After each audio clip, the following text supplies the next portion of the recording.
Hello newcomers and old. I am KawScratches, this is Lucas, and thank you for joining me today to take another look at what I found. Freeze frame pictures. A small Australian company offering professional video work for promotions, TV adverts, weddings and music videos, as well as the occasional short film. Their YouTube channel is a cornucopia of assorted thrillers, actions and horrors, most clocking in at less than 10 minutes long, so give them a watch if you have some time to kill. Luckily, what I've found this week is the longest movie they've made this far, The Museum Project. 3 film students from the University of South Australia are investigating rumours that the National Railway Museum is haunted by the ghost of infamous serial killer Gordon Wright. For some extra validity, they sneak into the museum after dark, but maybe their desire to capture creepy footage has gotten them in over their heads.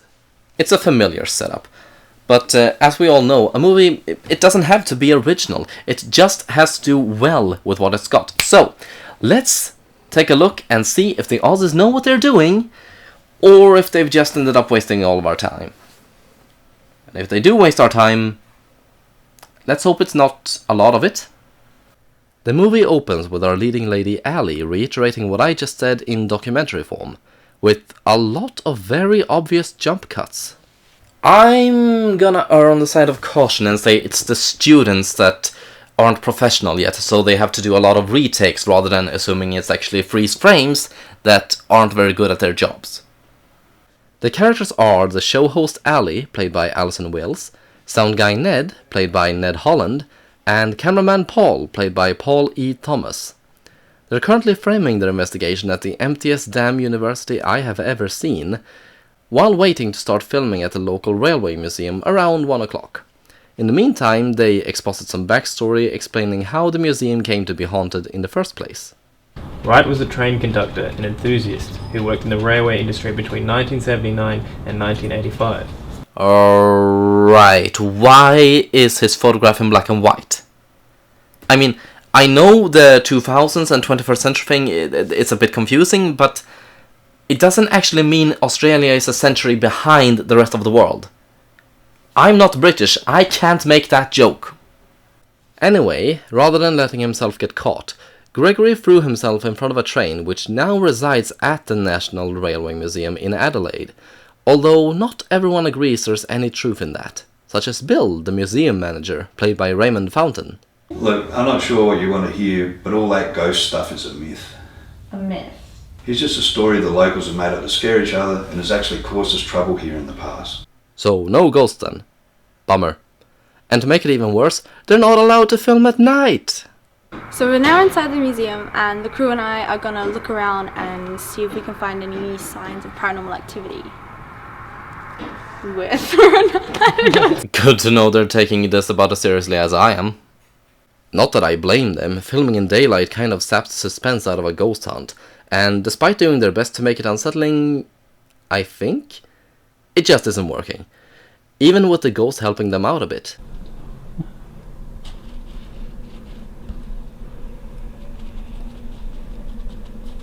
Oh! Oi, Did you see? just a bit. Go!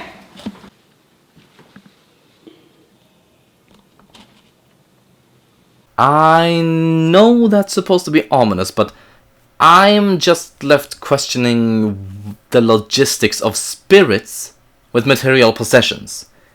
It's not just a saying, you really can't take anything with you. Still, nothing would beat a nighttime investigation, and they know it.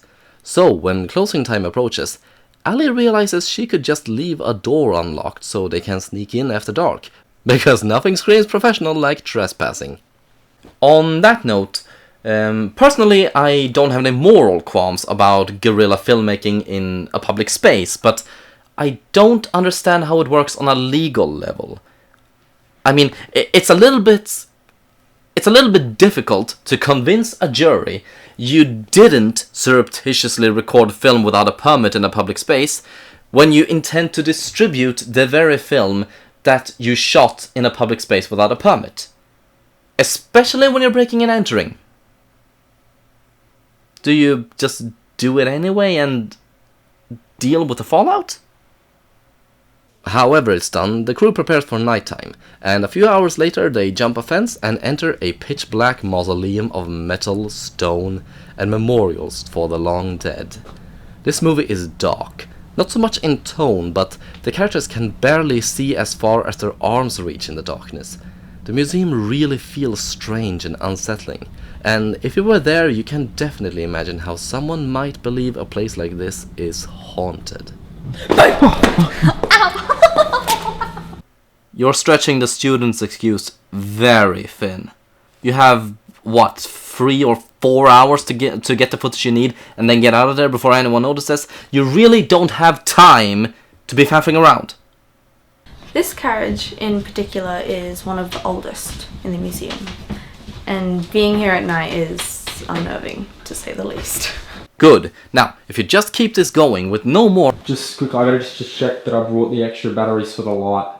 Just give me 2 secs. Really? We don't have time, we're too pressed. You done fucked, camera boy! Always check your gear before breaking and entering.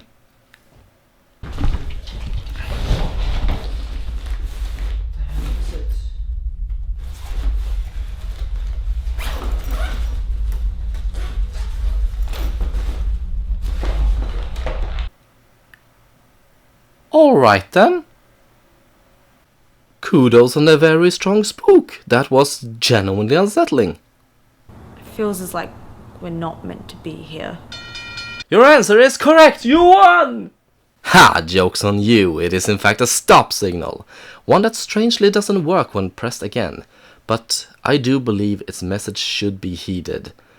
Stop and get out.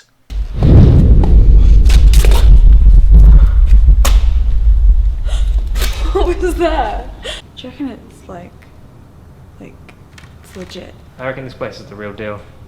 I mean, everyone saw that, didn't they? So with their thirst for the unknown whetted, they remain in the closed museum, hoping for more preternatural discharges into their collective faces. Hopefully in the next 15 minutes, because... that's about how much is left of the runtime. Yeah, I wasn't exaggerating when I said this was a short movie. It's barely skirting the edges of being counted as a feature film. A functioning railroad semaphore fascinates sound guy Ned, and he stays behind to try and record a perfect sample of the noise it makes, while Allie and Paul get some more documentary shots from inside a carriage. And when they're done, they find Ned. Gone. Ned? Looking for a lost friend in a pitch-black railway museum is a futile task when you can't raise your voice, so they're forced to take in the whole eerie atmosphere, looking for the slightest clue about where he might be. A subtle light in the distance, a jarring noise around the corner, leading them on to discover a strangeness in one of the carriages. Why would there be a picture of Gordon Wright when Bill didn't even want to acknowledge his existence? Because you need a mystery. No, you don't. This is fine on its own. It's plenty scary enough for Allie to decide they've had enough and it's time to leave. And a tolling of bells as if a siren song in the distance lures them back to the door from which they came. A final invitation to leave. But in the distance shines Ned's flashlight. They can't abandon him, and nothing really dangerous has happened, so they brave on, searching another carriage for him. Yeah, this is getting too much now. I'm actually scared. What was that? Did you see that?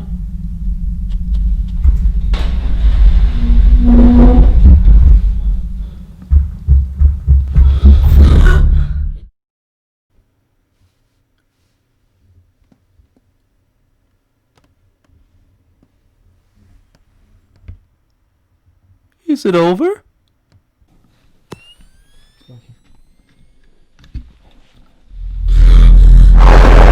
Oh my god! Some high schoolers got into the editing room! Quick! Get them out of there! Running for their lives, Allie and Paul reaches the door, but they can't leave Ned behind with whatever is inside this place. Paul begs Allie to leave, to get help and then return for Ned, but Allie refuses to leave their friend behind.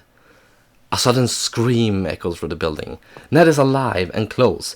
So, with a last glance at the exit sign, Paul follows Allie into the darkness again, only for them to be separated by a carriage door. Just hold on!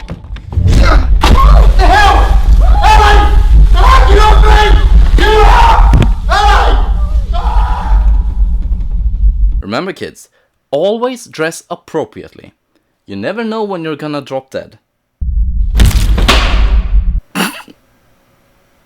The only one left, Allie weeps a few quiet tears for Paul. But the movie isn't over yet. A pocket watch her psychopomp. She looks up to see a figure in the distance, and in a final act of bravery, she picks up the camera to catch the spectral assassin on footage for all to see.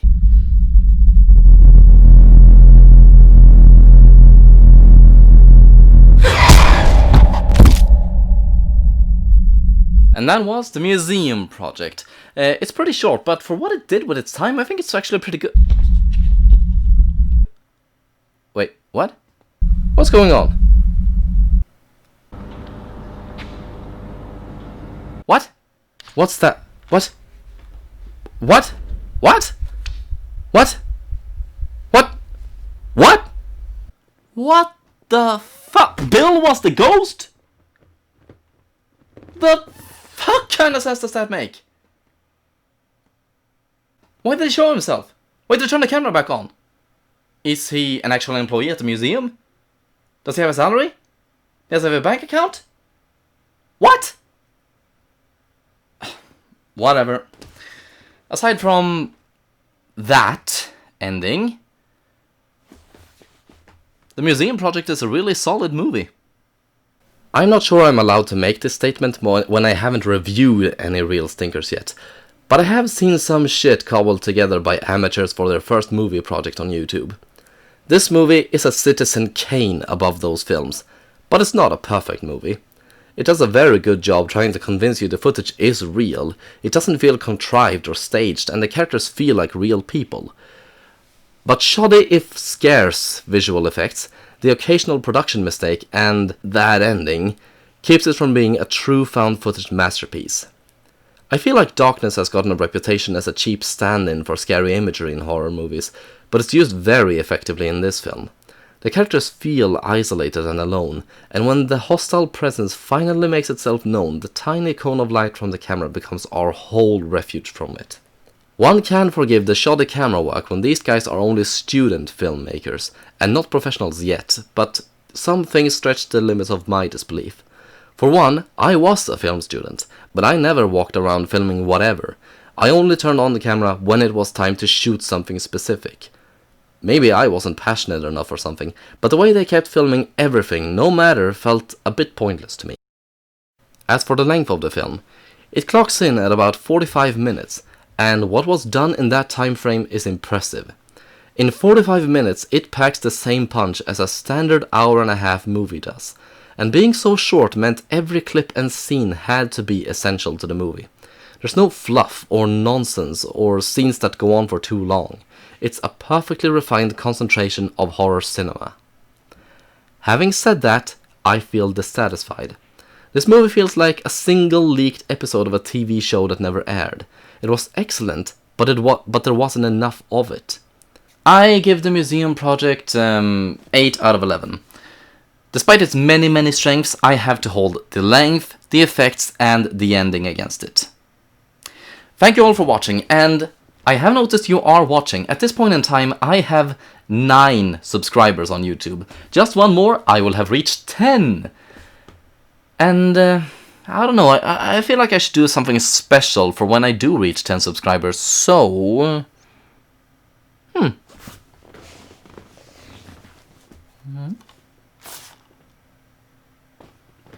How about a double feature?